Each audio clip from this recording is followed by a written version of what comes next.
Welcome to the Collab Podcast. My name is Michelle. And my name is Devin. On this podcast, we explore concepts of self-mastery and community collaboration through in-depth panel discussions and intimate interviews with dance's most prominent figures.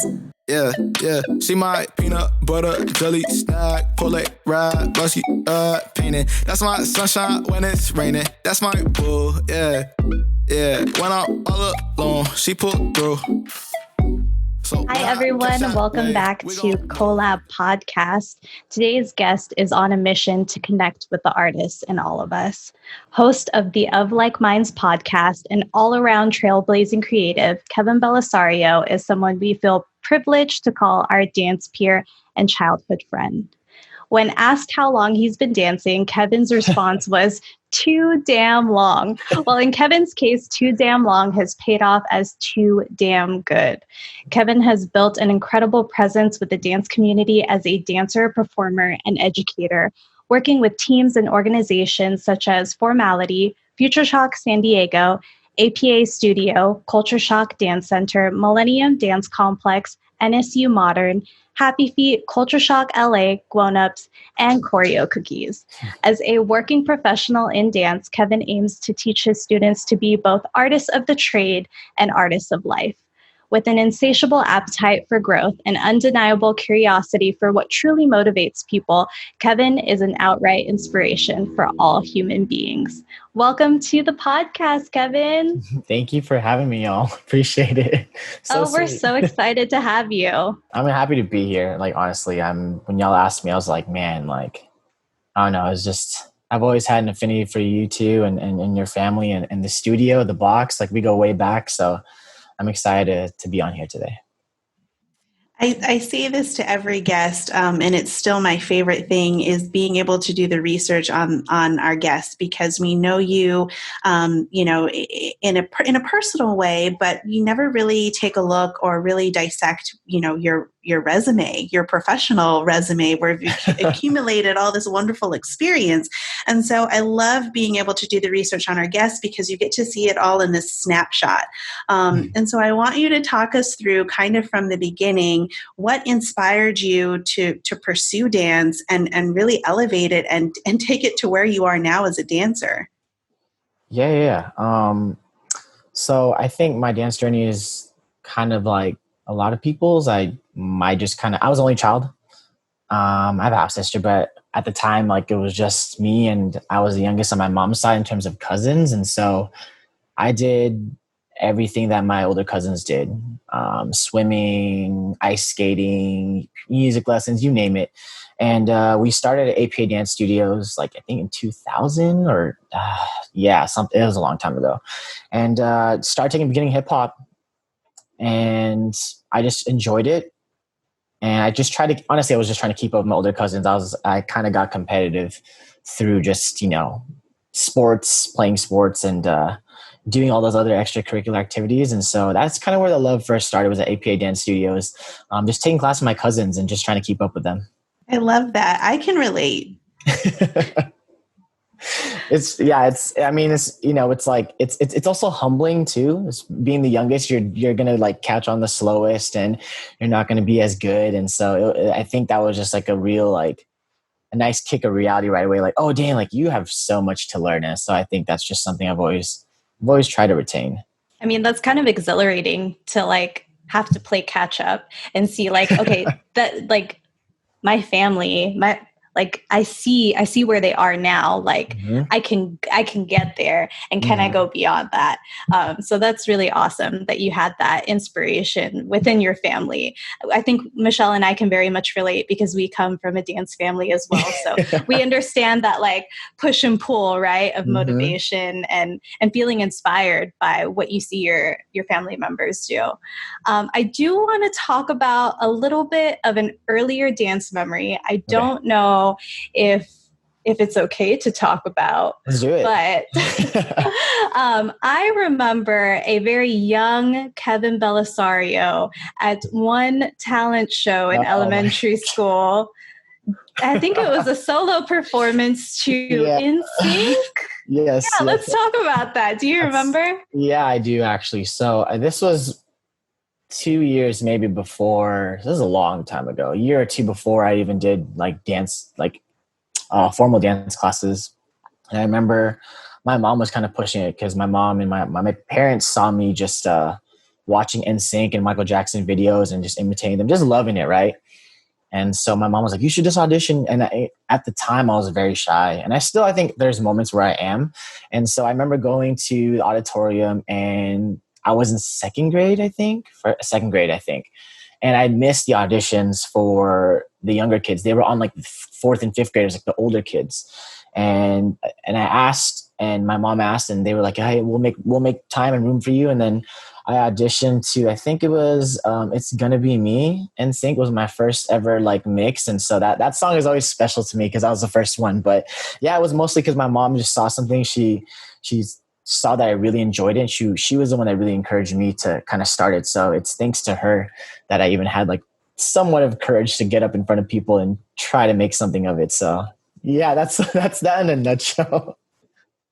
That was such an amazing performance. I remember my parents were like, they couldn't stop talking about it. And I was like, hey, like I was in the talent show too. But right. they were blown away. And I have to admit that like you were my favorite act. Like you just, you stole the show. You really did. Have you tried revisiting that choreography? Is there a video somewhere? I'm pretty I think I did actually see video like going through stuff when I kind of came back home a couple years ago, but I'd have to find it. But I will say that choreography will like live forever and it's ingrained in my brain because it's literally, if you look up the music video, that's literally the choreography. Like just, that was what it was, right? You just take class. That was literally before taking dance classes on Zoom. Is you were just learning like from the DVDs or at the time the VHSs. So that I will never forget that. And to say to your point, Devin, I think all the other acts were like amazing to me. And if you remember, Juju was actually he was there too, and he was doing Backstreet Boys. Yeah, so Juju was way. Juju, people always Juju was actually one of my first in the dance community. Like me and Juju go way back because Juju is a year older than me. And he was, he had a group. So I remember thinking they were so cool because like, man, like they have a whole squad. And like, here I am trying to just do it by myself. Like I felt like such a loser. I was like, yo, who am I? But like, I was really in awe because he had been doing it. So he already had like, everyone was just fangirling over them. So I was just trying to not be like the boring act in the talent show. So just trying to keep up, just like with my cousins. It's the same idea. That's crazy. What a small world. I had no idea that Juju was in the same talent show. So I'm going to have to message him later and ask if he has a video or something because I don't remember. That's crazy. Yeah. That's so funny, Kevin, that you said, learning dance moves from music videos was how we learned dance. I remember my favorite pastime was, me and my sister and my cousin and her friends was basically watching NSYNC videos and trying to learn the moves from Bye Bye Bye and It's Gonna Be Me and whatever music video that came out from NSYNC. And it's so funny because now dance has really evolved into especially now in a state of pandemic, we're really having to be adaptable to virtual learning. But it's just so funny that you said that's what we used to do. We didn't have a choice. It's true. So tell me now, I know that you and Devin and Jordan all went to school together. Mm-hmm. So you guys were all in elementary school together. Is that right? Mm-hmm. Yeah. Wow. Yes. And you were living in Mira Mesa? Yeah, I was in Mira Mesa, I think K through 7th grade. Yeah. So okay. I was there for the Mason years, and then I ended up going like elsewhere after that. Yeah, I grew up in Mira Mesa, so Mira Mesa is dear to me as well. Yeah, definitely. Oh my gosh. And then, all right. So taking it back, that was a fun memory to share. I love that. I definitely want video because I don't remember that talent show. So we'll have to go back and I will look. Good. So walk me through, kind of, I know that you said that you were, really trying to just keep up with your cousins, but what was the moment, that you said to yourself, wow, like this is something that I'm really good at and that I want to pursue as a career? Oh,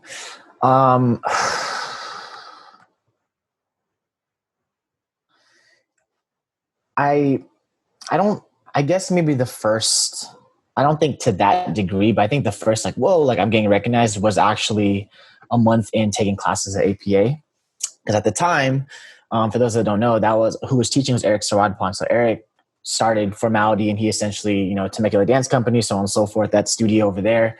But he was my first dance teacher, like formal dance teacher. And he reached out to me he talked to me after class about a month after. So after like, it was Thursday hip hop, and I would take it once a week. So after about 4 classes, he came up to me after, was like, hey, like, would you be interested? I have this all male dance team. Would you be interested in coming by? I was like, what, 8, 7 at the time. So I had to tell my parents, and eventually that kind of, I think that initial like, whoa, like my teachers reached like, and I just started dancing, and I obviously knew nothing about this. So I was just kind of going with it. But I think that was the first inkling of like, whoa, like that's cool. Like I enjoy this, and like someone's like sees something in me. But not to the degree of like doing a career. I think that was just like the first like, whoa, like there's like, I guess there's opportunity, or like it can lead to something. So I guess to kind of answer the question, that was like the first bit of like Eric reaching out or like saying something after that first month of taking classes. I can't believe you were that young. I have a 7-year-old, and I'm still trying to be like, come That's on, right. dance. And he refuses, which makes me so angry. You gotta get him. You gotta get him. You gotta get him in. You gotta get him now. I know, right? I know. Every time I come across a dance video, I'm like, look at this dance video. He has like no interest. Unless it's a dinosaur, he refuses to watch it. Well, I loved dinosaurs as a kid, so maybe he has the same thing, and he'll love dance eventually too. We'll see. Maybe. Well, and I said this. We had Isidro Raphael on from 220, and I said this to him. I'm going to say the same thing to you. I always am nervous about having a single child, because you hear a lot of people tell you like, oh, you have to have another kid because they're going to grow up and be spoiled. But I've met and got to know Isidro, and I know you, and I just am so impressed with how humble and loving and positive you are. And it just gives me hope that, it's okay if I have an only child. Like he might come out okay.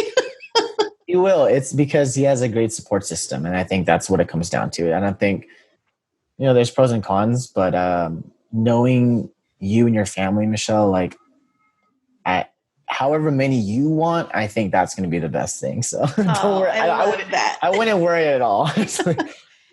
Thank you. Let's talk about your support system growing up. So, I mean, you talked about having to go to your parents, and, when Eric Saradpan approached you, how was their reaction to that? And how did they show their support throughout the years as you started to pursue dance more seriously?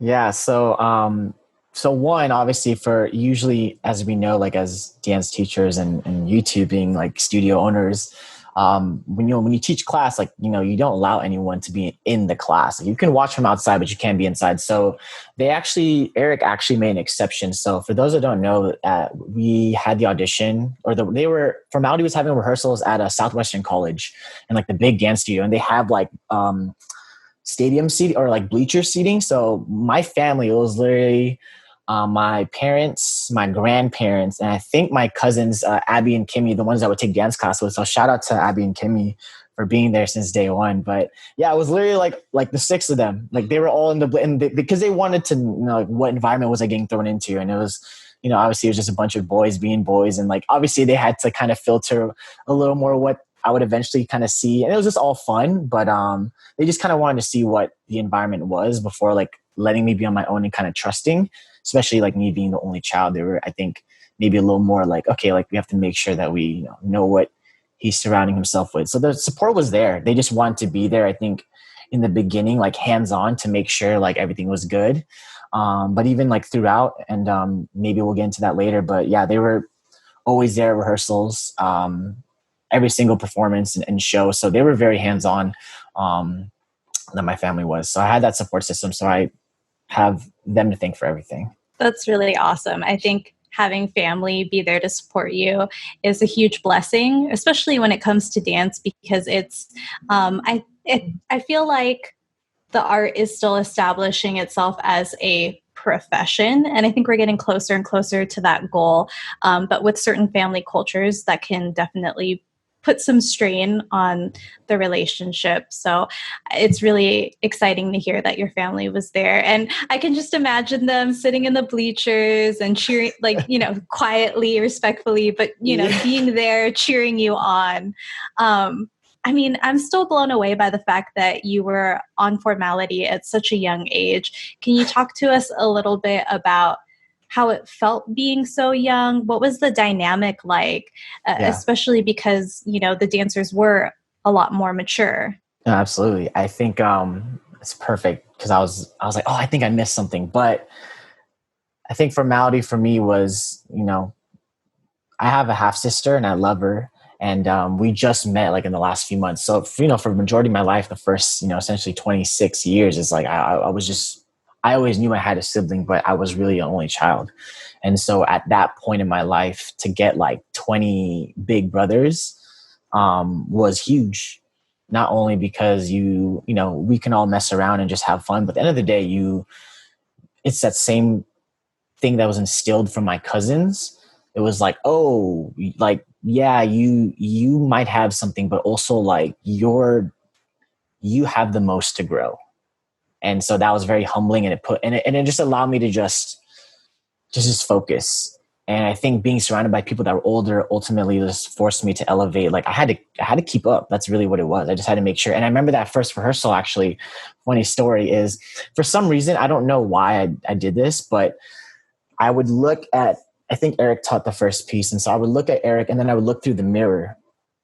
And I think for some reason, like if the first move was here, I would do this. So I learned everything actually opposite. And I remember when we were doing groups, I don't know why I don't know how that played out, but at the end, when we were doing groups, I for some reason, I don't know, I was just tricking myself, or because I was looking at the teacher head on and then like looking through the mirror, I just learned it opposite. And I remember just going to literally going over, like almost like crying as a little 7-8-year-old. Cause I'm just like, I don't look the same like anyone else. And they were just like, just keep trying. Like, you got this. Like, like just not even being hard, just like kind of letting me figure it out on my own, but then still encouraging me and saying that I could do it. So I think that initial rehearsal was definitely like a huge wake up call, but it was just awesome to like have the support and feel that from your family. And even like from the other guys, like just like there was, even though that they all knew that like I had so much to learn, like they were willing because they knew that I enjoyed it and they saw that I really wanted it. There's a really important lesson in that, particularly for,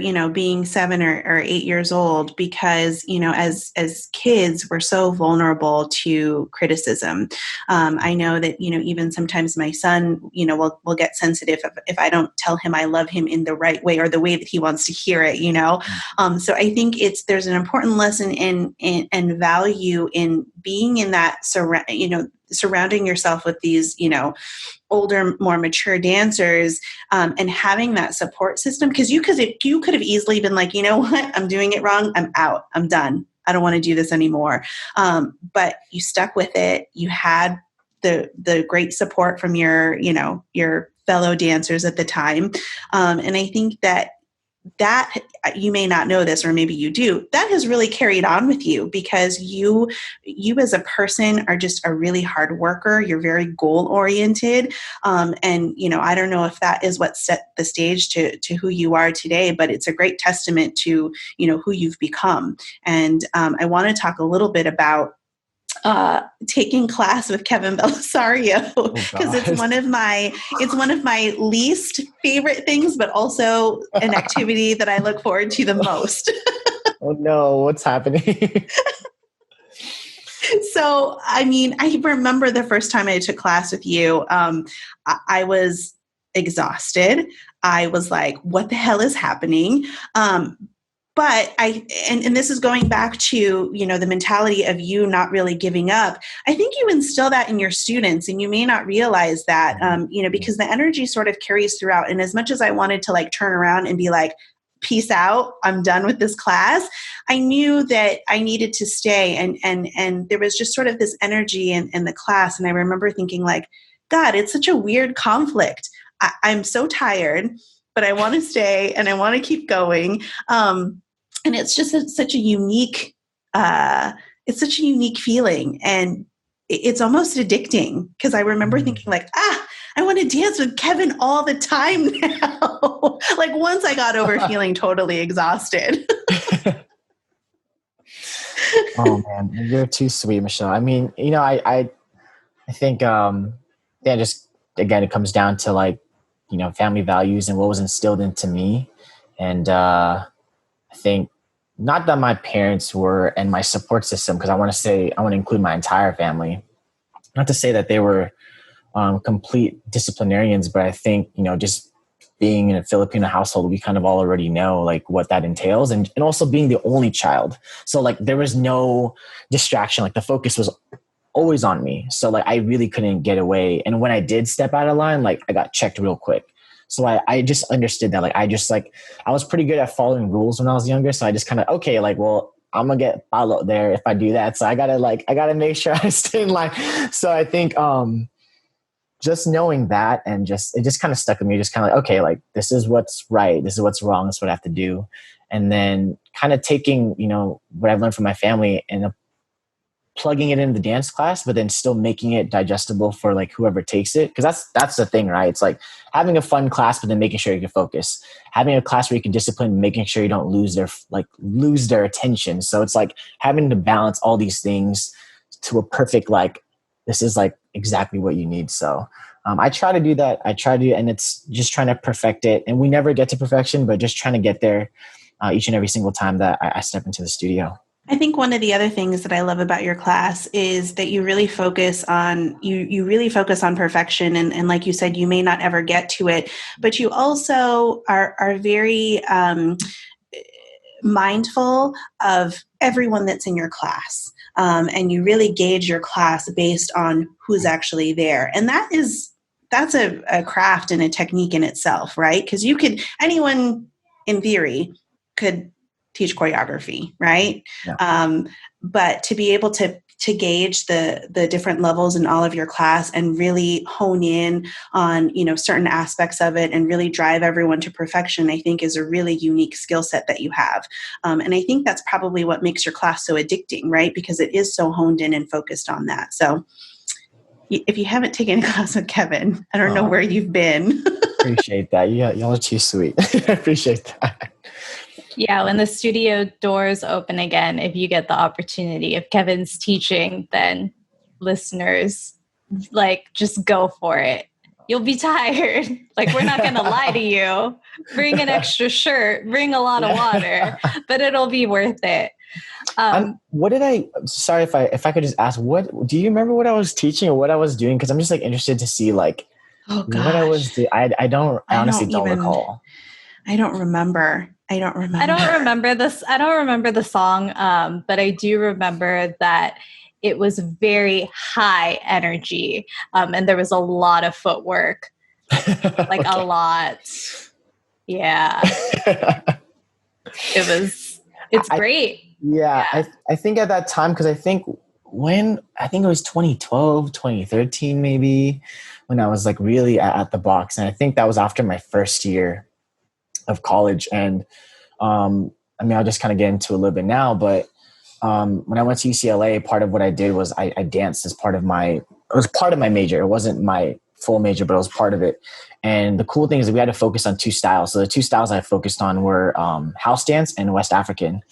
And that was where a lot of like my love for like combining like fitness and like having to like really like get my cardio up. And also like footwork. I've always just loved footwork, but then like really understanding how to like use that and then using it in like a structured regimen.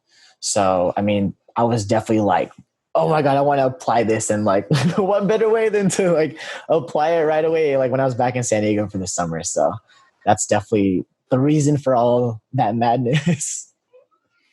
I'm sure we have video of it somewhere. We have to dig in our archives. But yeah, it's same as Devin. I don't remember the song, but I just remember it being really high energy. And I was like, what the heck did I just get myself into? Yeah. But then I also remember you came back a little bit later at the box, and at the time I was pregnant with my son, and you had taught a class, and I think I was like 7 or 8 months pregnant, so I was pretty far along, and the doctor had advised me not to do anything crazy. And I remember feeling so left out of your class because you had taught, and I was sitting at the front desk, and I was so sad because I couldn't, and I think I was trying to learn the arms, like while sitting at the front desk. Yeah. I think I remember that. I appreciate that. I was like, look at her. There's no excuse. Like Michelle is like, she's about to give birth. Like, come on, y'all. Exactly. Well, and that's just how addicting it is and how energizing it is. And even recently we took your class at Culture Shock. And I remember I called my sister and I was like, let's go take class. And she's like, whose class are we taking? And I'm like, I think I want to try Kevin's. And she's like, okay. And then we recruited Dylan and we were like, Dylan, come take class. We're going to take Kevin's class. And the whole time Dylan was like, I hate you guys. Oh God, I don't even want to know what I did, but that's, I remember seeing you three and just being really happy because it was just like, that's always the best, right? When you can take class and then years later, like have like, do I want to do this again? Like ultimately you guys decided to, and like, I really appreciate that. So that definitely made my day for sure. So I appreciate that. In all your years of teaching, I'd love to hear your take on just like your theory of students. How do you approach having so many different personalities in the classroom, such as, myself and Michelle and Dylan, because I'm sure that you come across various types of personalities as well as different levels. Absolutely. Yeah. I think, just to give like full context, I mean, I've taught in traditional ballet studios. I've taught in like more well-versed, like more than one style, like hip hop studios, choreography studios, schools, middle school, high school, after school programs. So I think the most important thing that may or may not be overlooked, I can't speak for other people, but I think you really have to assess and do your research and understand who you're serving and teaching. And so even just honestly, like getting into it, like if you're teaching, like when I was living in LA, I taught in a lot of very affluent neighborhoods. And I've also taught in the lower socioeconomic neighborhoods. And so it's even understanding like music choice and what's going to make them click. Just really understanding and knowing who you're serving. Because I think if you just come in with like a universal agenda, that's not going to be applicable to everyone. So I think that's the first thing, is just like understanding and knowing who you're serving so that you can cater it, because you have to be able to adapt. And I think that maybe some people might think there's like something fits everything. And I don't think that's the case. I think you have to really know and understand who you're teaching and who you're serving. I love that. It's a really selfless approach. And it's a sign of a great leader and a great teacher to be able to really look outside yourself, right? Because as dancers, especially if we're in the profession, we want, to get our name out there. We want to build a brand for ourselves. But to really be able to step out of that, that comfort zone of yourself, and cater to the masses and really understand who your target audience is and who you're trying to reach, I think is really, really important. And I mean, that's why you're such a great teacher. You're too sweet. Yeah, I appreciate that. Seriously. I don't know what else to say. I really appreciate that. I mean, this is our opportunity to just say, how great you are, like really and truly from the bottom of our hearts. And also just to kind of be in awe that we get to know someone who is such an awesome human being. So thank you for letting us gush. There will be some more gushing for the remainder of the podcast. But, I do want to circle back to what you were saying about how dance was part of your major at UCLA, correct? Yeah. So can you talk about what you were majoring in and what ultimately drove that decision? Yeah. So for me, I did World Arts and Cultures, which is basically the history and study of dance. And so the cool thing was my graduating class, the class of 2015, was the last class to be able to do World Arts and Cultures and dance. So we would call it like the abbreviation was WAC-D. And then it's just like a long major. Like I just hated saying it because I'd have to explain it and do all these things. But that was the big thing that was ultimately the push that made me choose UCLA. UCLA was always a dream school. And being 18 years old, I was like, I'm not going to, do something I don't love. And that's the main reason why I did it. I was like, because I love this. And my choices, like my top two at the time were UCLA and UCI. And I remember all my dance teachers were pushing me to, and some of them were biased because they had gone there, but they really wanted me to go to Irvine. They really wanted me to go to Irvine because Irvine is, at the time, in 2011, when I was auditioning for those schools, it was more technique based and more technique focused, as opposed to UCLA's dance program was more focused on concept and theory, and kind of like not as the technique is still there, but that wasn't like driven as hard. It was still driven hard, but like I guess in comparison to UCI, in my opinion, UCI was more technical based. So they wanted me to go there because of that. And I wanted to be in LA. I wanted to be in the dream school, and I was able to do dance and other things. And I did education as a minor. So it's called VAPA. So another abbreviation, Visual and Performing Arts Education. And that allowed me to teach at schools in LA while I was an undergrad. So I knew that if I wanted to dance, I knew that work would be really tough. And so I knew, especially still living in LA, paying rent, paying student loans, all these things, I knew that if I always wanted to have a job, I needed to really learn and be really good at teaching. So that way I can always like have that like last resort if I wasn't doing a gig or something. And so, and I really loved it, teaching. Angie would bring me back for master classes and directing Future Shock San Diego for my senior year of high school. Like I really was like, oh, I really enjoy this. And I think I can, it's connecting with people, it's, working with people. And it's dance. So that's kind of what I did in a nutshell. How has the current pandemic affected you in the way of sort of lacking that person-to-person connection? Because, now we're living in a virtual world. How has that really impacted you and sort of your philosophy on dance and teaching? Man, yeah, I think the pandemic has affected everyone. And I think we all kind of crave for more interaction. And so obviously, as you two mentioned in the beginning, it was an idea that was conceived 3 years ago that I just finally put into the world a few months ago. But like doing the podcast and like connecting with people and amplifying those voices, one narrative at a time. But not just that too, even doing a lot of connecting with people off camera and connecting to people that I haven't talked to in years, but that like I've always wanted to like give time, but I never like really prioritized it. And so for me, it realigned me and showed me what was really important to me. And it is that human connection. And I think we kind of take that for granted because, you're kind of like a pinball, right? Before COVID is just it's hard to catch people. And I think now it's like, whoa, like I have time and I'm going to really like relish this because, this is super important. So I think in terms of the dance class and it's not the same. Teaching on Zoom, and I've done it a handful of times. It's kudos if you can do that. I think for me though, it's I think being old school. There's nothing like being in a room with people and feeling that energy, because it's also like a big part of how I teach is like I have to feel and feel the room, read the room, and it's impossible to do that on Zoom. So it makes it difficult, and it kind of honestly.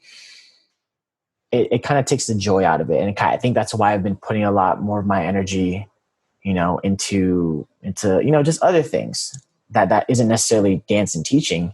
And I still love it. And I still miss all the teammates and friends that I have, but it's the responsible thing that, we have to do to make sure that we can get through this, as quickly and as efficiently as possible. But yeah, it's definitely affected me, and I'm sure it's affected you too. And all of our other friends and family. I think it's really beautiful what you said about, having to realign yourself. And I think that, from what I'm hearing from some peers is that they went through sort of this fluctuation of like, because they only thought the pandemic was going to last a few months. And so they went through this period of like indulgence, right? Where they just kind of sat around and, were gluttonous, binged their favorite Netflix show, right?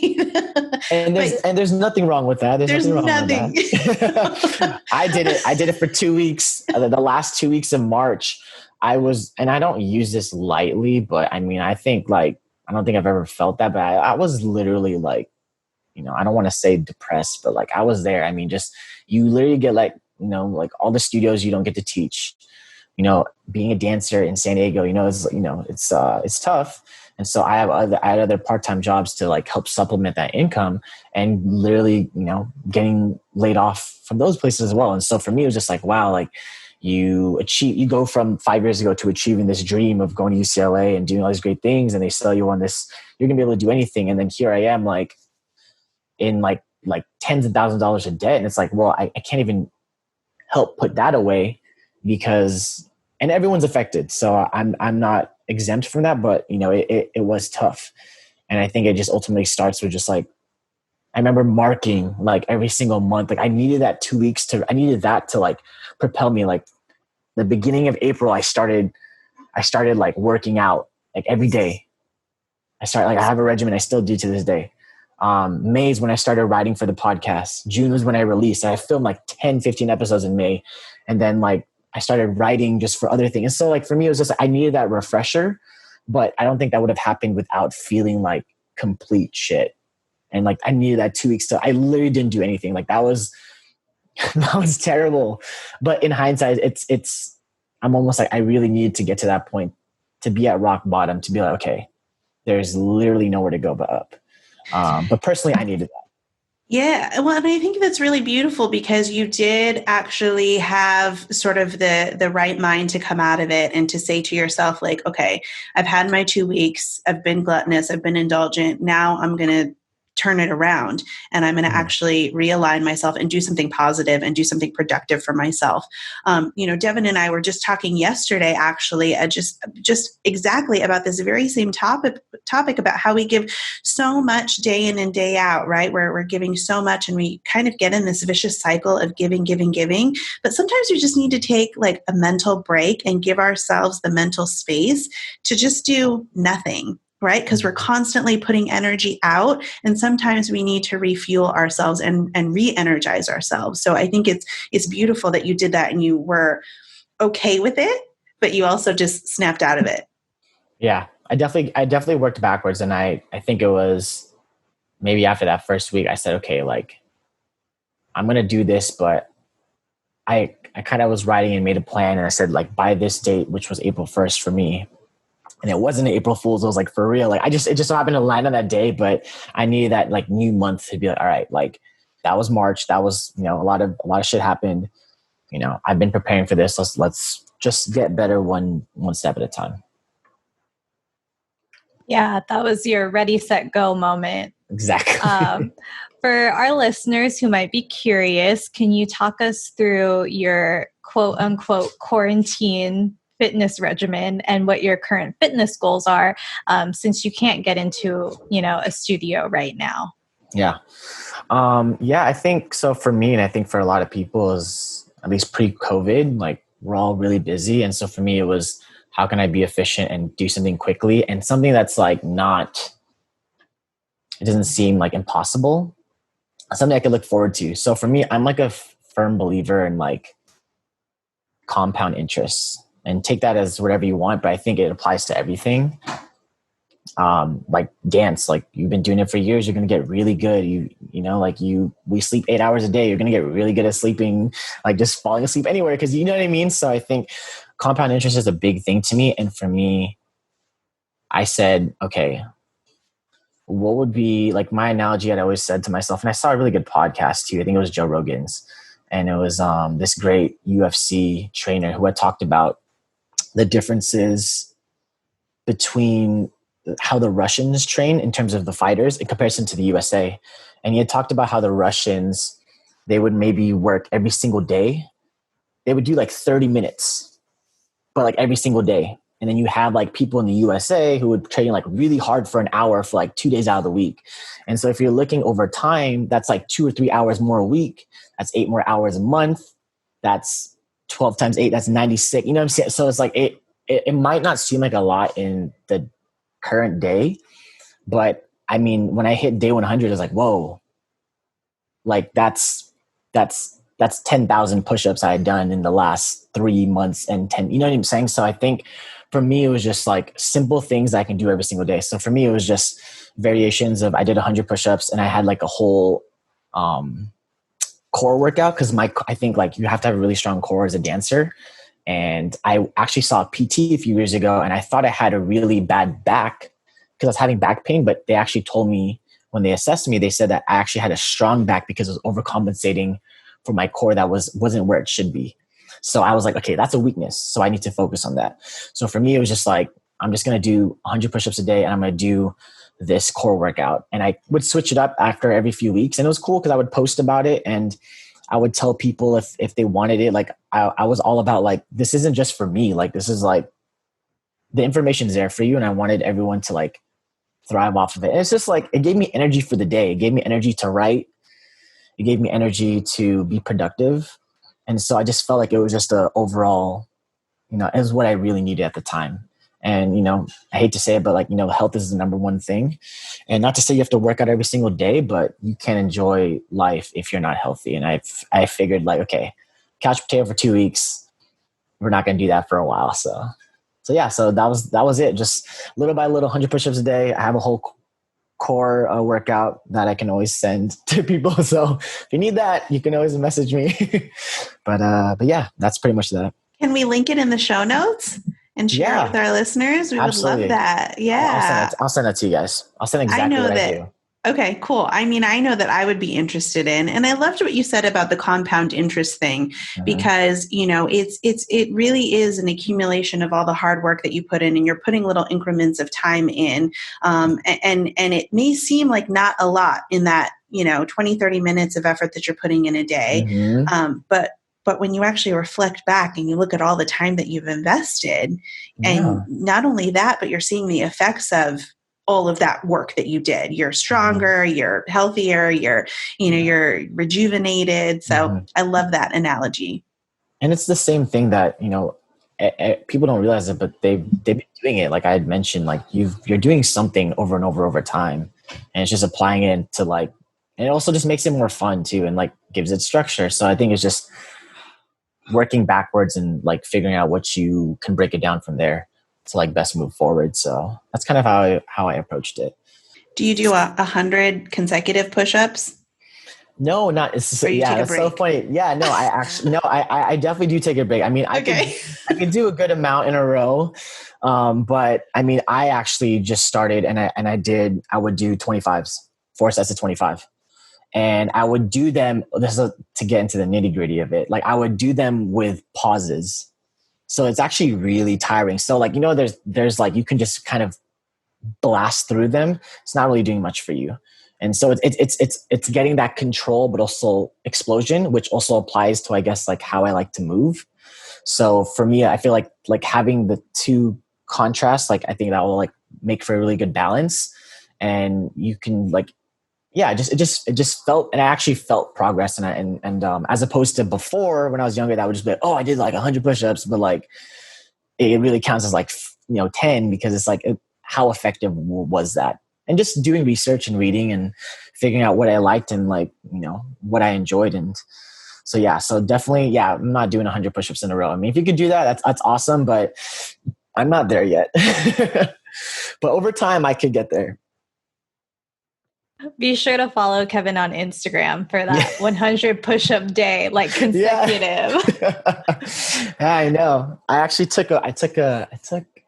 it was weird. I took a week off, I think maybe 2 weeks ago, because I was visiting my girlfriend Michelle and her family in the Bay, and I really wanted to just be a vacation. So it was weird to just like sit idle, and not that I didn't mind, but it was like I kind of felt a little like, I guess, more of a couch potato. So like, I don't know, I guess just having done it for a while, you kind of really feel, the benefits and the pros and cons. But I'm back at it again. So we're feeling good today. I was just going to say it's interesting because after you've done it for so long, it feels like habit, and in a lot of ways, you kind of feel guilty a little bit if you don't do it, right? Do you feel that way? I mean, yes, because to correct what I had said, I did 80 days in a row consecutively, and then that 81st day, which is so strange because this is random, but that's like Kobe's career high, and like Kobe passed away. I was like, oh my God, this is 8. But like, I was literally so sore that day that I was like, it's not going to be effective. I was like, I needed to rest. And then I did another 20, I hit 100. And then I think I hit to 124. And then like, I took that week off and then just kind of got back into it. So, and it's cool because it's humbling again. Cause even taking a week off, I was like, it felt like day one again. But the cool thing was that like, okay, well, I've done this already. So why can I not do it again? So I think we need that, right? Everything comes full circle. Like we need that, like that 2-week period where we just feel like complete shit, or if it's just getting back into things. And I think that's okay. And I think accepting that's okay was big. Yeah, for sure. There's definitely cycles in our life that we have to respect. There won't always be peaks. There has to be valleys too, so that we can appreciate the times that are good, right? Mm-hmm, mm-hmm. Something that I wanted to ask you about, Kevin, is your philosophy in dance education. So you talk about wanting to have dance as a vehicle so that you can teach your students, obviously, how to move, but also to teach them life lessons. So I'm really curious, what has dance taught you about life? What is, I guess, if you had to choose one life lesson that you've learned, what would it be? Man, just one? Y'all are being really hard on me today. Top 3. There you go. Give me some leeway. I will say persistence, work ethic. I think just repetition. It sounds boring, but I think it's kind of the ingredients and the foundation for wanting to get good at anything. You kind of need those things. You're not just going to wake up one day and just be really good at something. You have to work on it, and you have to like stay focused on like why you're doing it and, you know, what your goals are. And so, yeah, I would say those three, that those three are big behind the teaching philosophy. And I feel so too. I think I kind of just like, you know, doing it for so long and being young. And then when I started teaching and you're put in these like power positions to like, you have influence, I started to just be like, okay, well, what's the point of teaching you this? You know, this looks really cool, but like, what's the point? Where's the density? What is this going to do? And so I really was just like, man, like, what has it taught for me? And I had to look back and figure out what it's done for me. And it was really those things, because those things allowed me to apply that in the studio. They allowed me to apply that in the classroom, in academia. They allowed me to apply that with the relationships, my friends and my family. And I think I was like, if it could do it for me, then I think it could do it for everyone. And I know a lot of people do realize that, but maybe there are the people that don't quite see that, and they can benefit from those things. And also too, it's like I said, it's just, you're learning it through dance. So it doesn't feel like, oh, like your parents are telling you like you have to do it every single day, you have to brush your teeth every single day, you have to work hard. Like you just kind of inherently like get it from doing it over and over and over and hearing 5, 6, 7, 8 over and over and over again. So those are the 3 big ones for me for teaching philosophy. One of the things that I was talking to my sister about when we were doing research to talk to you is, you know, I love, and I think this goes back to exactly, you know, the philosophies that you just shared. I love that you're so goal oriented. And I think that, you know, we move through life and you know, we have sort of these, you know, small goals that we set for ourselves, but you recently posted on your Instagram some big goals that you set for yourself, and I want to talk a little bit more about where that came from, and just really what pushed and inspired you to really set those goals for yourself. Yeah. So yeah, for those of you, I actually have to pull it up because I was like, okay, like just making sure I remember. But yeah, I think a big thing for is, it's kind of like that, writing it down, making it happen. And I think so I started writing more, but also, you can forget things, and you don't hold yourself accountable.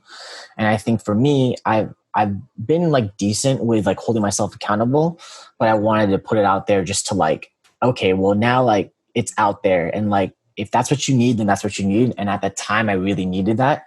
And I just worked backwards with like, just like dreams, like whether it was just like swimming, going cage diving, the great white sharks. Like that's something I've always wanted to do. And a lot of people are like, you shouldn't do that. But I'm like, I really want to do that.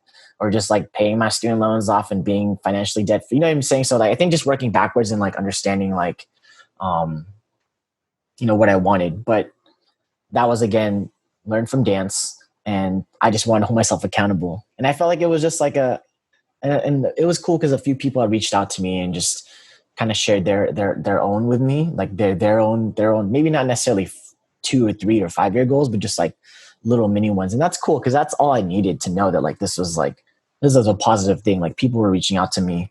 And it's just, again, the same idea, is just working backwards, knowing where you want to go, and then just you have to figure out how to get there. So yeah, that was a big deal for me, because a lot of these, like I don't really like share like personal things, I guess, or that's just kind of how I am. But I was like, I think I need to really do this. And I just needed that like pressure. I feel like I do a little bit better under pressure. So I felt like that was going to give that for me. And we're on our way there. So I wasn't expecting that, but thank you for that. We weren't trying to put you on the spot. It was just something that we saw on your Instagram. And it was really inspiring. Like I definitely resonated with some of your goals, not quite the swimming with the great white sharks, but the other ones. Yeah. Yeah. That's the one that usually catches people off, but I've always been fascinated. Like I grew up watching National Geographic and loving sharks. I'm weird. So one day we're going to get there. I mean, obviously we're probably not allowed anywhere right now, but hopefully in a few years that I should be good to go. Yeah, I mean, I don't think sharks have COVID, so I think you'll be safe in the water. It's just getting there. Exactly. It's just getting there, which is going to be the issue. We'll see. So let's talk a little bit about this project that you started, of Like Minds podcast. I know I saw your initial post, and I want you to talk a little bit about it to our listeners. It really just started as a catch up with an old friend, right? Kind of, yeah. I think the main, I think I really got hit with when I reached out to one of my old roommates in LA. So shout out to Jazzy. And when I asked her about it, she was like, we were FaceTiming, and she was like, hold on. And she looked through our text thread, and she was like, yo, you asked me about this 3 years ago. Like I always wanted to do it, but I think just being so caught up in like making dance happen really made me not prioritize it. And so when COVID happened, and when I reached that breaking point and like was at rock bottom, and I was like, and I can't do dance and teach the way that I enjoy it. Like I was like, I'm going to put my energy elsewhere for the meantime.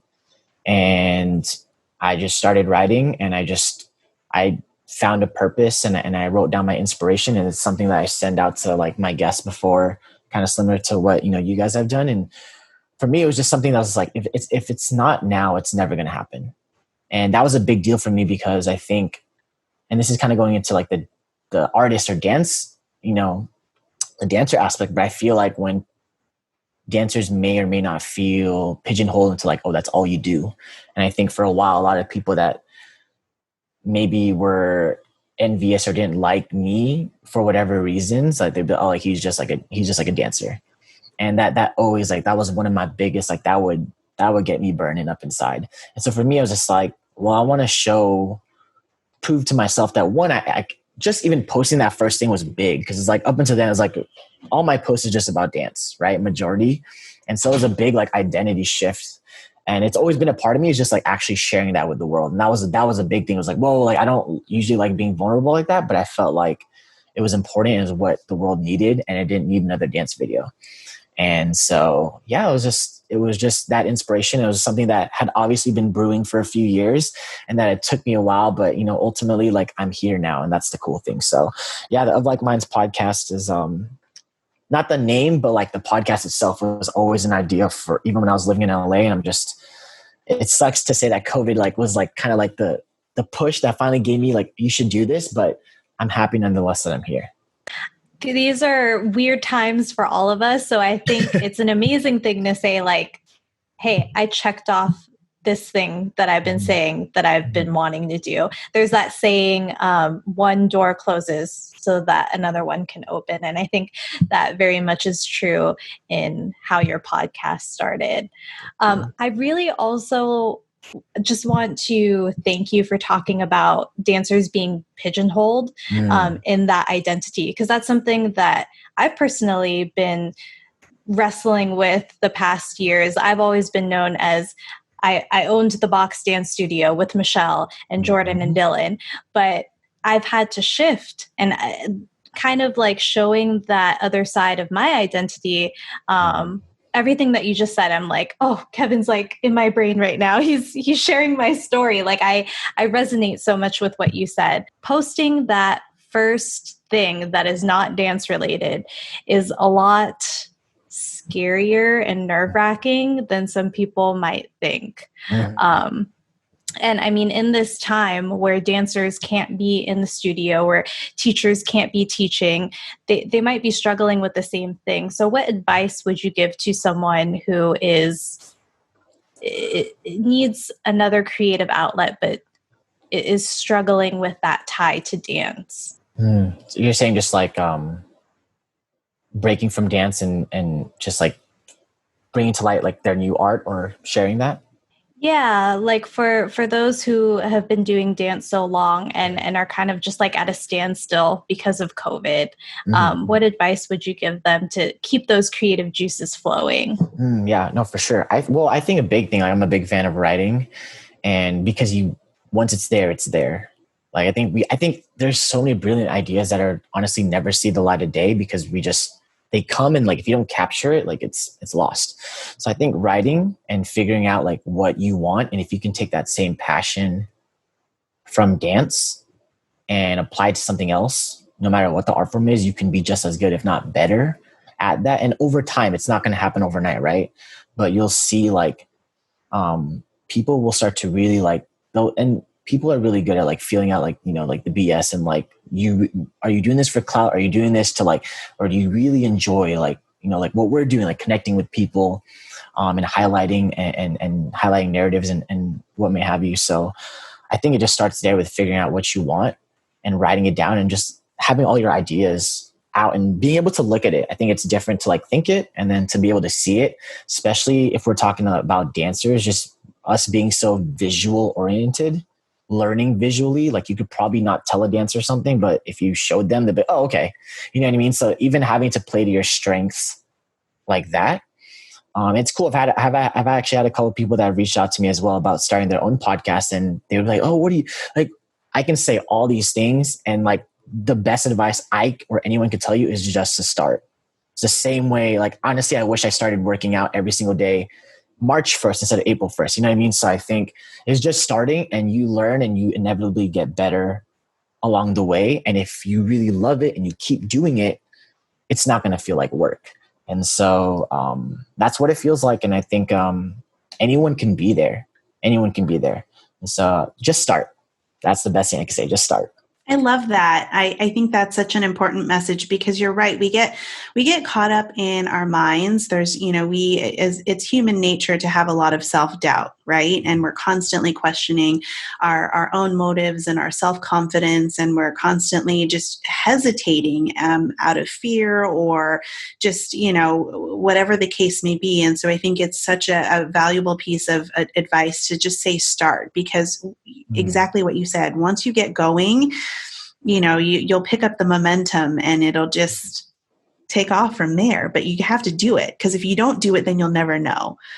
So I think that's really valuable. I love that. I want to know a little bit about the origins of your title that you chose, because I know that you said you had always thought about doing a podcast, but I'm really interested to know where Of Like Minds came from. Absolutely. Yeah. So funny story. I knew that I wanted the word mind in there. And I had been playing with like some of the corniest things. I mean, like it was like Mind of a Millennial, and like I don't even know, like everything but the actual title. And also shout out to my friend Denisa, who went to UCLA with me with the same year. She's a graphic designer. She works for Pop Sugar, so she works for the social media outlet, and she's great. And I was working with her on a design and also a name, and I had told her, written this whole thing about like what I like, the inspiration. Like I knew I wanted the word mind, and she was actually the one that was like, oh, this makes sense. I think this is great. And I think what she said that stood out to me was just like none of the, like all the words felt like nothing felt like a filler or was wasted. And it was just like, I don't know how to explain it. She could do it better, but just building around like wanting the word mind in there.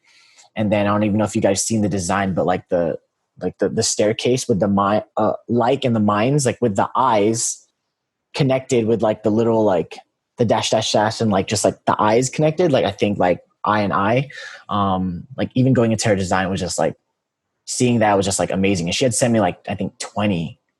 And then I was just like, that's the one I want. I even gave her like color choices. Like I pretty much, my wardrobe is all black. And like, I was like, it needs to be dark.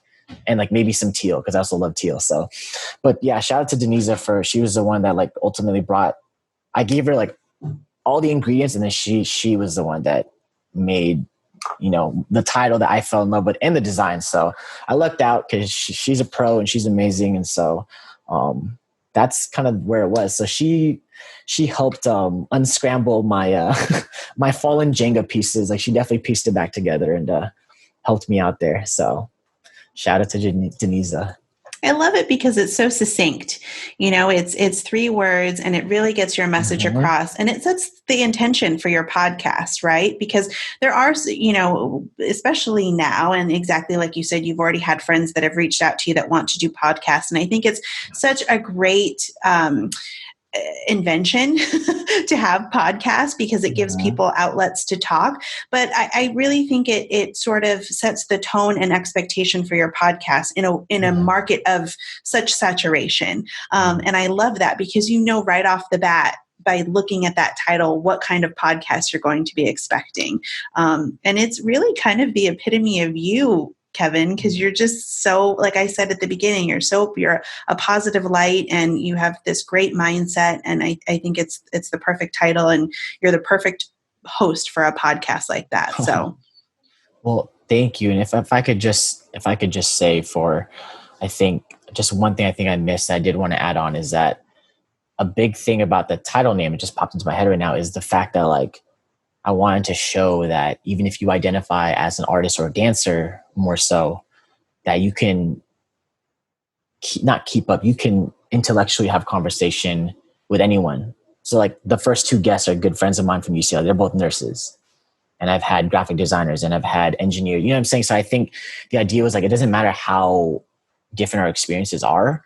Like there's a lot of similarity in terms of mental approach and even intellectually. And so I wanted to show that, and to show artists, and for me, primarily like other dancers, that I would love to see more of it, because I think we're only going to benefit from dancers showing that, yeah, we can be bomb at movement, but we also have a lot of other things that were kind of fostered from dance.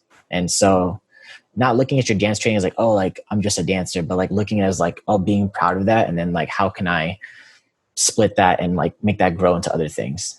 So I just want to add that in there because it just popped in my head.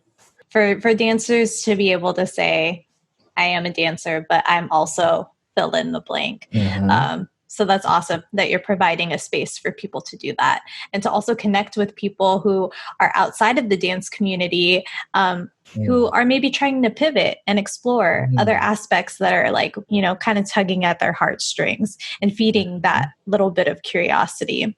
So kind of out of, this is a little bit of a self-serving question, but I'm curious to hear, what has been your biggest challenge with starting a podcast, and what has been your biggest success so far?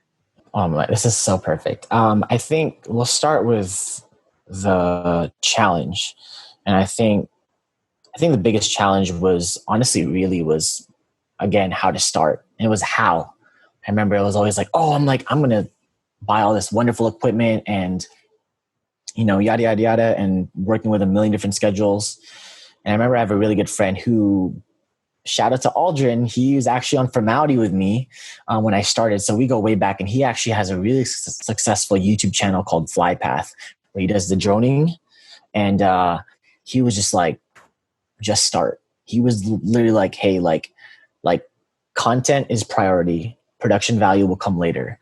And so for me, it was just like, I was so being dancers and us being like perfectionists and wanting like, cause everything that we put out is final product. You're not used to seeing like the YouTube tech rehearsal. You know what I'm saying? Like you see the front row, like when the crowd is there and when everything is like, you've cleaned everything and you know where your mark is at. And so for me, it was being comfortable with something that I don't usually do. And that was like the first thing. That was the toughest thing, honestly. It was just like, okay, like you're literally going to see an unedited version.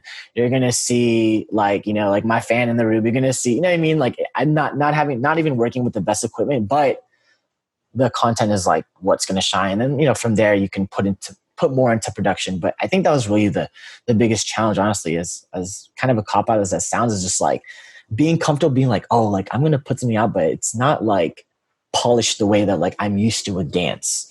So that was the biggest challenge for me. I think the biggest success is honestly the feedback from every single guest in particular. And just to kind of give a little bit of a spoiler for an episode coming later, but one of my best friends from UCLA, who's my roommate, James, he's in med school, and he's actually he's applying for residency, and he literally messaged me like 2 nights ago and was like, hey, your podcast was 100% the reason, 100% influenced my my personal statement. And I read it, and it was literally like about the last question that I typically ask. And it was taking a little bit of from other episodes and then like kind of bringing everything together with his. And it was just crazy to just like, whether it's one person per episode or just one person in all, like just to know that it can even have something positive like that. That's really all I want. That's the same mentality I've always had with dance, is like, there's obviously a time where you want to get big and blow up and get to travel the world. Of course, I would be lying if I said no to that. But my thing was just like, I was just so used to dancing that like, it gets to a point where I just love it. And it's like, wherever it goes, it goes. And for me, it's just like, if I can move people, like people will always forget what you do to them, but they will never forget how you made them feel. I think that's super important. And just to know that like, I can influence him, like me as a dancer, as an artist, him like applying for residency as a med student, like think about that. So for me, I would say that connection, and just that one in particular stands out because that was one of the more recent ones I did. But just the feedback from everyone, whether it's people that have been on or just people that are just sharing love from afar or just message me separately. And that's what I wanted. That was the goal, is to just touch people, one soul at a time. So I love that. And I think it's important to celebrate both your challenges and your successes. And it sounds like you've had,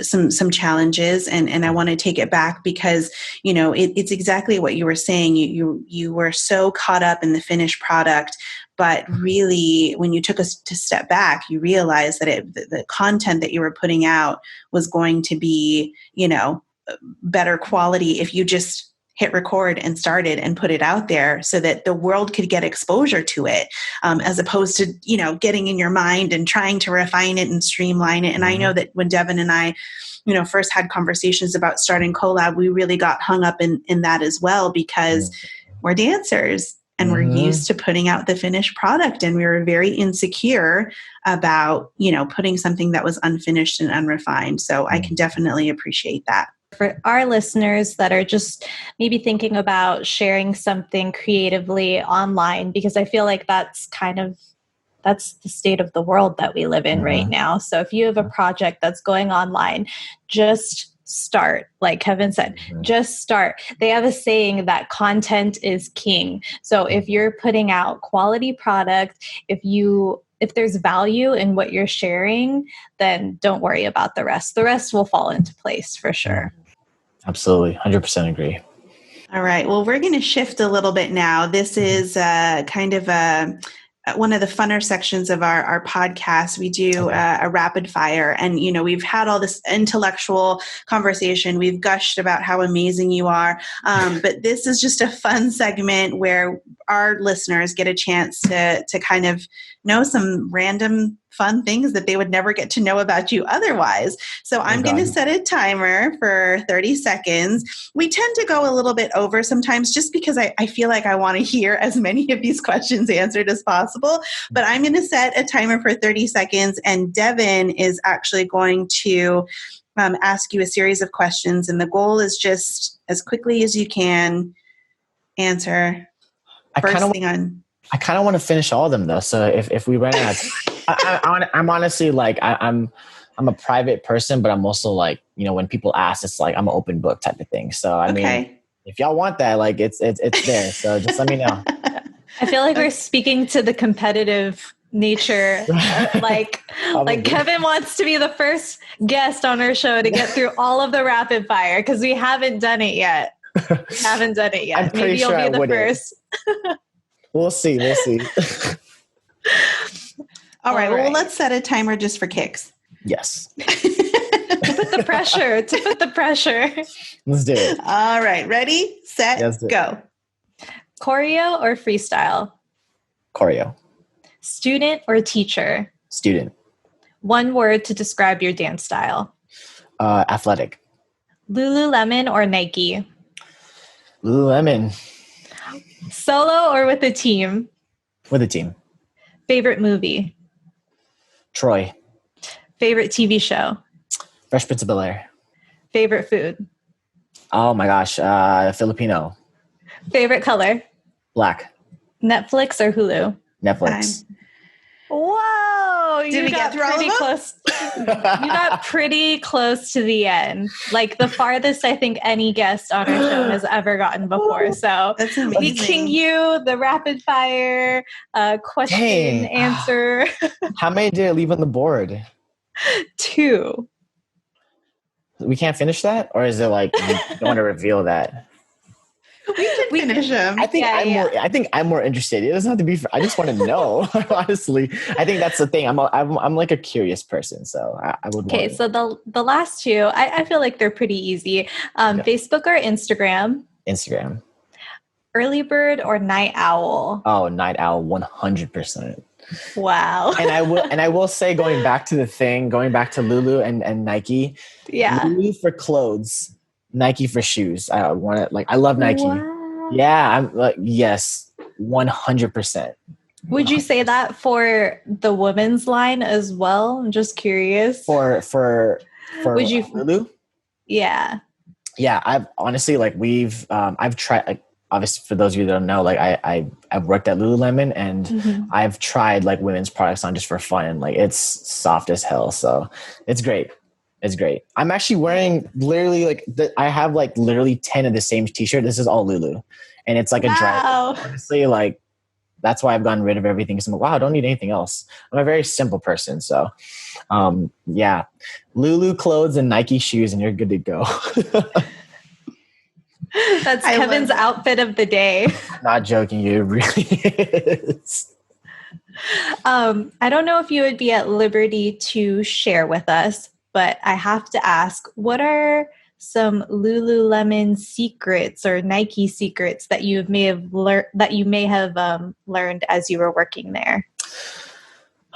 Secrets. I feel like there's so many that I can't think of Trade anything. secrets.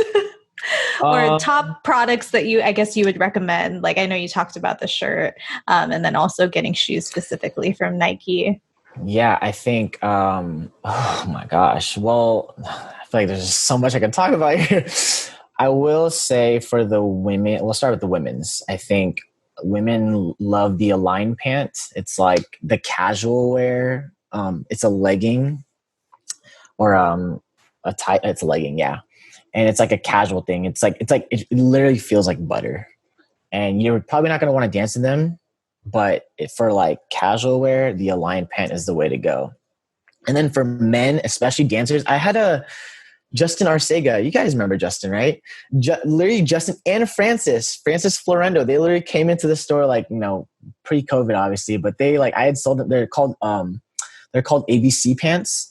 And they're Lululemon, and ABC stands for anti-ball crushing. It's supposed to be like a joke to like show like, oh, there's like room in the crotch to make it comfortable. But they're basically like men's pants. Like they look really like chic, and you can dress them up, but they're so flexible. They're like jeggings. So Align pants for women is a secret. ABC pants for men is a secret. And then honestly, like any like undergarment, like socks, underwear, like there's actually silverescent in Lululemon like clothing. So like there's anti-stink. I'm serious. Yeah. Like people think I'm joking. Yeah. It's like, that's the reason why I wear it. Cause it's like, I'm kind of more like investment and like quality over quantity, because for me, like, especially pre-COVID, like my wardrobe was like so much. And now I've really just like, it's so easy to dress up. So I will say those things for clothes. And then for Nike, I mean, I'm a big Jordan person, and I pretty much just wear ones now because they're just like the most comfortable and most easiest thing. They're not like bulky. And then I think honestly I think a shoe just anyone can wear. This is like not really a secret, but it's the Nike Pegasus. And I think the reason why I like the Pegasus is because the bottom, like the outsole of the shoe is like, I think it's called BRS, but the outsole it lasts forever. And if you look at it, they're like on model, like what, 39? Like there's a reason why this model has been going on for almost 40 years. Like it sells really good. It's actually, I have a pair. I've had many pairs. So Pegasus for Nike line, Jordan, that's all Nike. And then Lululemon, Align pants for women, and ABC pants for men. And then like any of like the undergarment stuff. But honestly, I'm probably biased because I worked at both those places. But honestly, like, athleisure is kind of what it's at right now, right? I'm going to do some virtual shopping. Yeah, let me know too. Like if you guys just let me know. I can always like message me and I'll let y'all know the scoop. What's good? Yeah, absolutely. Well, you may be biased, but I mean, being on the floor, having that experience there, I mean, you obviously know like what's worth the investment. Mm-hmm. Absolutely. Yeah. I wouldn't sugarcoat. And it's the same thing I tell people when I was working at the time. So, and I'm literally a walking example of it. Like, I'm not even like, this is literally what I wear all the time. So, and people are like, oh, like you're like, whatever. Like, no, just like I got a discount. So I'm not balling or anything. We're just, hey, quality over quantity. You know what I'm saying? Like some people like to have a lot of options. I'm like, I could wear this every single day. Especially now, I'm not going out. So who needs to like buy clothes? They actually say that that's like a mark of successful people is that their outfits are like limited in their choices. That way they don't have decision fatigue, and they can use that mental willpower on more important things, like, and focus on their work. So I think that like Steve Jobs, he wore the exact same thing every single day. So I think that's just a mark of a successful person.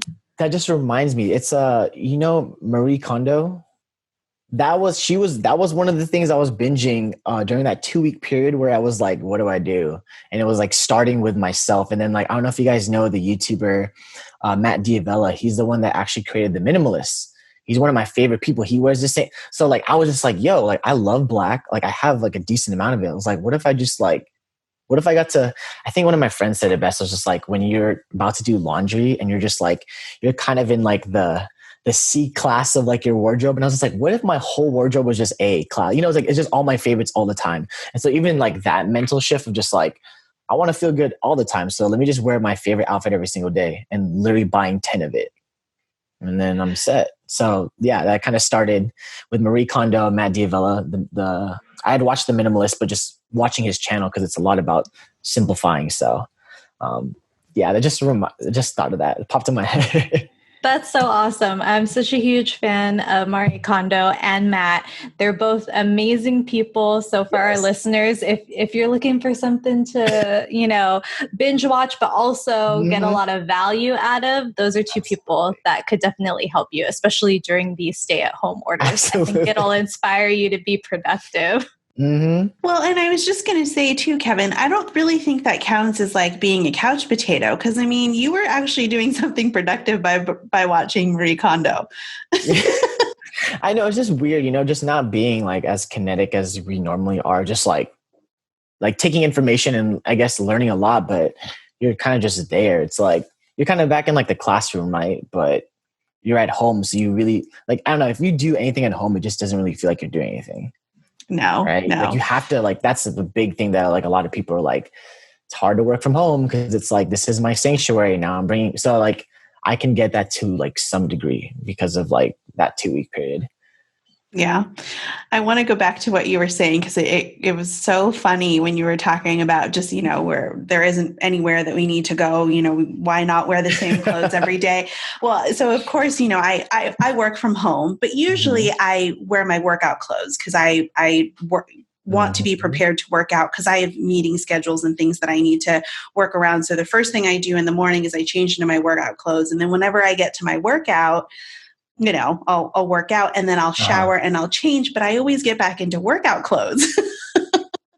And so today I knew we were recording and I put regular clothes on and my son was like, "Where are you going? Are you going somewhere?" Like he was so taken back by the fact that like my hair was kind of, I had actually brushed my hair and I had a regular shirt on. I love that.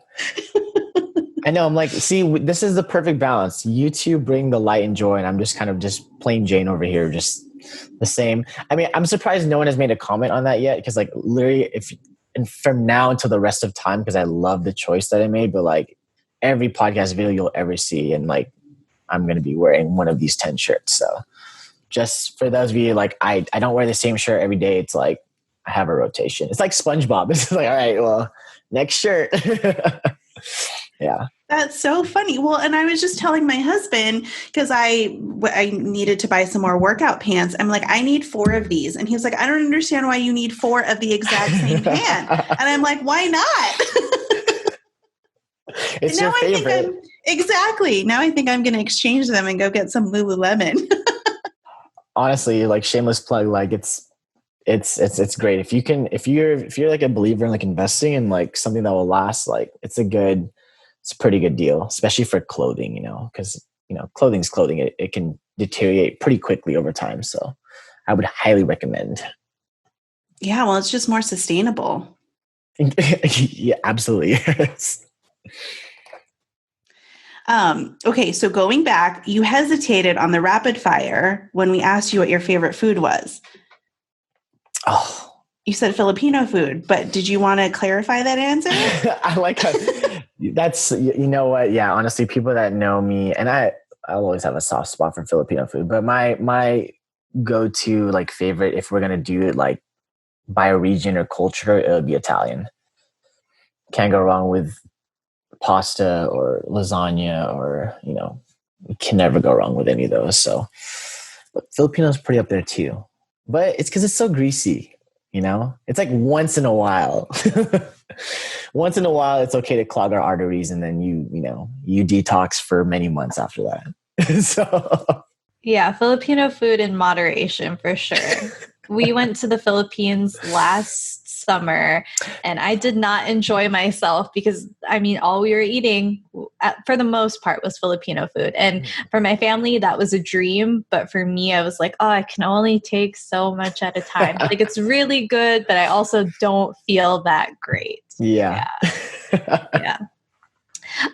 What is your favorite stay-at-home quarantine meal? And do you cook most of your meals at home? Sometimes. I have the luxury of, being back home with mom. So there's that. But some people do know this, but I love salmon.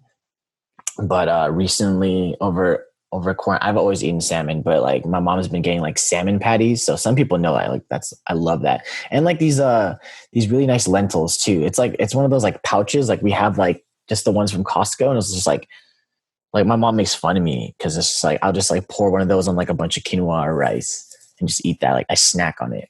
So obviously the benefits of being at home and having meals prepared for you, but when I need to, it'll usually be salmon patty, salmon, or some lentils. So, and honestly, I don't want to like front I'm not like the healthiest person in terms of like food. Like I'm not vegan or vegetarian, but and at least when I eat at home, and obviously doing a lot more of that now in quarantine. My mom is a really clean eater, so she's pescatarian. So we just naturally will eat clean. So I'm very thankful for that. But those would be my three. So not really a favorite, but like top three again. I love that. Yeah. Well, and I think that's the beauty. Like I know that I used to cook a lot, and I'm trying to do more now in quarantine, but my husband is really the one who does all the cooking. So, I love the convenience of opening up a pouch and just kind of like pouring it in a bowl and throwing it in the microwave. Sometimes you need that, right? Like you can always, it's fun to make a meal, but sometimes you just need it. Like you need something quick. Totally. Kevin, can you tell us a little bit about your writing routine? Because we talked a little bit about that earlier and how that's something that you've been doing a lot more since, also starting your podcast. But what does it look like? What kind of writing are you doing? I know that you are big on storytelling as well. Yeah, no, yeah. So I think I think with these kinds of questions, I like to give the whole story. So just kind of trying to go through this as quickly as possible.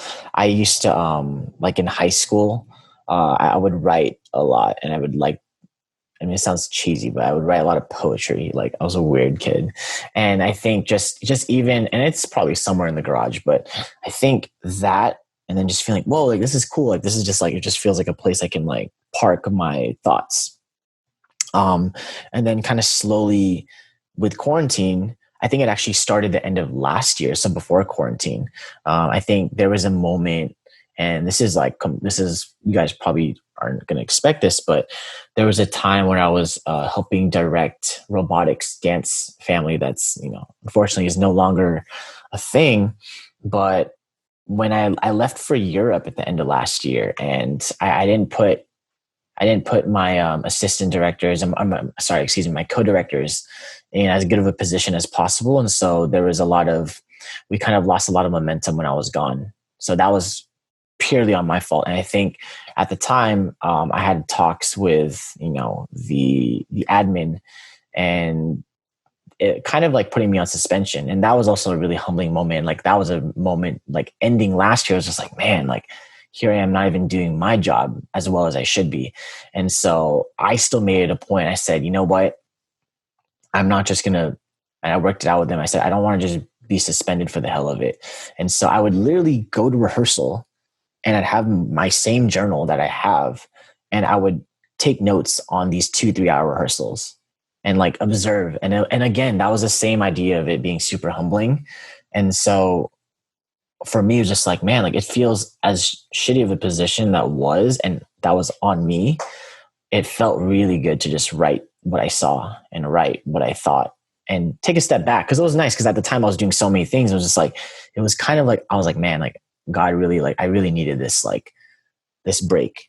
And obviously I carried that into quarantine and would write, especially in times of like doubt, especially in the beginning, at the height of things, when things first happened. We didn't really know like what was going to happen, and we still don't, right? But I was writing to kind of get through that. And then that ultimately became the podcast, ultimately became a workout, all these things. So for me, it just was like, man, I'm turning these thoughts into like actionable items. And I'm like, how can I not keep doing this? But in terms of just like, it's more of like, it's kind of like choreography to me. It's kind of one of the more least structured things that I do. So it's not like, oh, I'm going to write like for an hour every single day. It's sometimes movement, phrases or sequences come to me because I listen to a lot of different music that I want to eventually choreograph to. It's the same with writing. Sometimes I'll be like, oh, like, like I'm thinking about this for this next podcast, or I'm like thinking about this for this next project. Like I'm going to write this down. So for me, it's a little bit more when I'm hit with inspiration. So not necessarily like an exact routine that I do, but it comes in waves. Like sometimes it'll be like, like really a lot. And then sometimes like, I'll lay off of it because I've been doing, these current projects more often. I kind of get better and not having to rely fully on writing. But yeah, just to answer the question, like there's not really a routine. It's as simple as just like starting and just working backwards. Like, hey, what am I writing for? Like, what is this about? So yeah, it's kind of random. I feel like it's very intuitive, and I am a huge advocate for journaling and writing, and I know that it can be such an impactful resource for not only dancers in quarantine, but I mean, anyone. There's something really amazing that happens when we put pen to paper, and we use that non-judgmental space to be real with ourselves. So, just out of curiosity, I wanted to hear what your process was like. And it does sound very intuitive. And I like that you said that it just, you allow it to come in waves. And I think having sort of a less structured approach makes it feel more accessible. Absolutely. And I want to go back, Kevin, again, just, this is seems to be something that you've recognized in your life is you have these moments of humility where you have to kind of take a step back, right? And you may feel shitty in the moment, but I love how you so quickly turn it around and you say to yourself, okay, this is kind of a crappy time for me. I don't feel so great about it, but what can I do to come out of it? What can I do to move forward? What can I do to learn from this? And I love that you do that in life. And I think that more people should do that, because I think that we would just be better as a society and better as people coexisting with each other if we took moments of self-reflection like that to say, oh, God, like, what did I do wrong in that moment? How can I make myself better? And I think we would just be more successful as a society if we had more people like you and we used that practice. So I commend you for that. Thank you. I appreciate that. One of the things, and we're going to wrap up here in a little bit, but one of the things I'm interested to hear of, and I know actually this will be the first time that we answer it. One of the things that we want to know is what's good in the dance community. I'm going to jump in and say of Like Minds podcast. Oh, nice. That's too sweet. I appreciate that. But I'd love to hear your thoughts on what's good in the dance community right now, especially given the current state of the pandemic. Yeah, I mean, is this like in all, or like in San Diego, or like just in general, or? Yeah, I mean, you can localize it. We've had people talk specifically about certain regions, in the dance community, but, other people that just talked about more general concepts. So I'd love to hear what your thoughts are. Yeah, I think it's hard to say, but I'm going to try to answer this as best as possible, because there was a period, I think, when I was away from the community and kind of doing dance like in my own way, if that makes sense, when dance was kind of taking off in our community. So I think it was 2008 when Jabba won that first season. And I remember seeing a lot of my friends like getting into dance, and to me, it looked like it was more so like, oh, like all the Filipino aunties and uncles like saw like, oh, you can make something of this. So so now supporting your kids, which is great, but it was also like, okay. And it was that I took a 3-year period at that point in high school. I was just focusing on like ballet, jazz, tap, modern. Like it's weird to say it like at that age, but like when I was 15, I was like kind of over it. I was like, I want to do other things. I want to do other styles. I want to be more well-versed, because I knew that I wanted to go to school. And I just was like, like if I want to do this, like maybe I should explore the things and like getting more serious about that.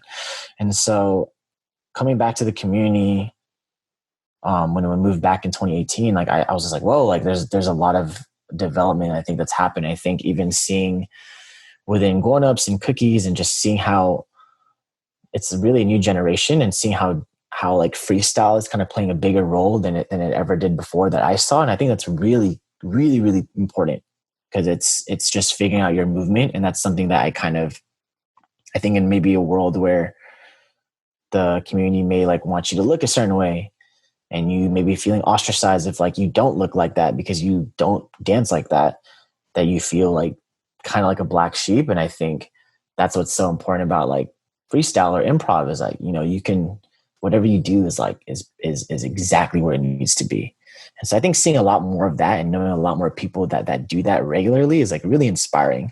Cause I know it's a big thing. It's like, oh yeah, you're a dancer. It's like, all right, like show me something. It's like, all right, let me show you this choreography. It's like, no, just dance. And I think a lot more people will be more open to that now than maybe when the community was like starting to like really take off, at least being here in San Diego. So I think it's cool just being more open-minded and obviously being more creative in terms of creating work and creating spaces, obviously via Zoom, being outside in like parks or outside in like parking lots, like just spaces, or even like literally freestyle circles, people like doing whatever it takes just to continue the movement, which is really awesome. So the creativity and the open-mindedness for sure are two things that definitely stand out to me in the community here in San Diego. We'll stick with that. I love that. And I think that that's, it's really important to kind of point out these concepts because I don't think they're as prominent or as obvious, right? And so, that's kind of the reason why we wanted to do it is we really just want to highlight what's good in your opinion in the dance community. And I think you said it very eloquently and very beautifully. So thank you for sharing your opinion on that. Oh, thank you. So before we wrap up, we talked about Of Like Minds podcast. Is there anything else, any other projects or anything else that you want to share with our listeners? I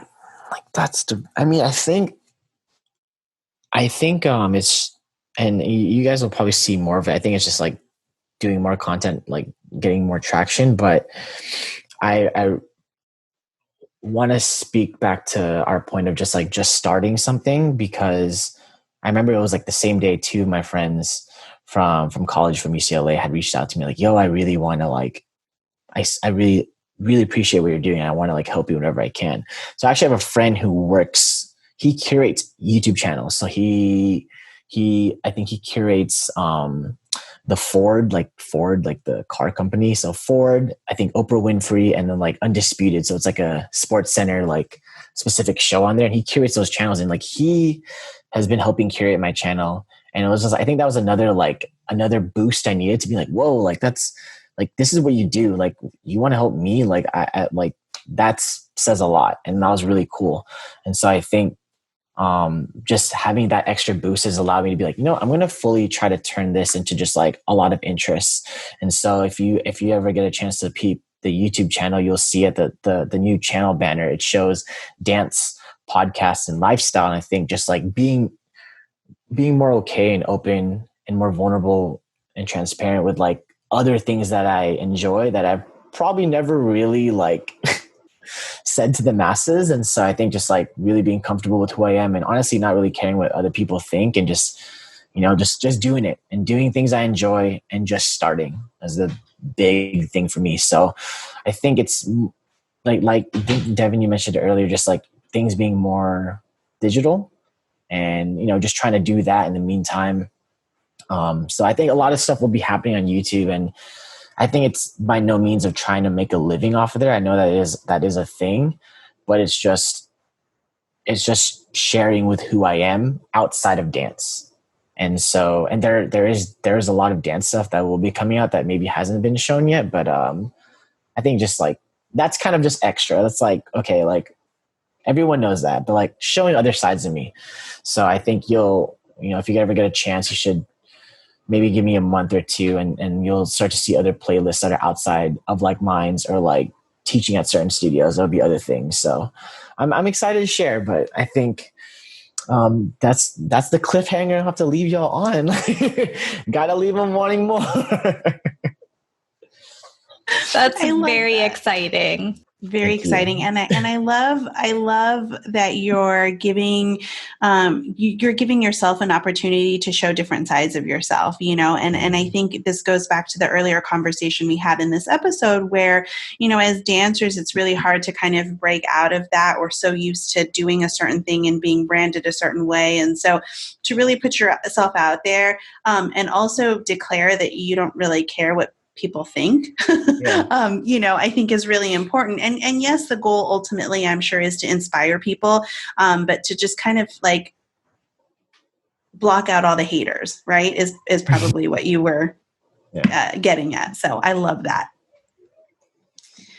Yeah. So, all right. Well, we're going to wrap up. And before we do, I'll pass it over to Devin. But I personally just want to thank you, Kevin. You're much younger than me, but you've always been an inspiration. You're someone that I've always looked up to, and someone that I just love being around. You just have this positive energy. And not only have you added value to my personal dance journey, but I think you add such great value to the dance community. And I feel so very honored and so very privileged to know you. So thank you so much for being here today. And I'll pass it over to Devin before I start crying. I just want to say thank you, both of you, for having me on here. You two are obviously a huge reason why I was able to even have any sort of residency in San Diego and giving me an opportunity when I wasn't technically a professional yet. I think that that always meant the world to me.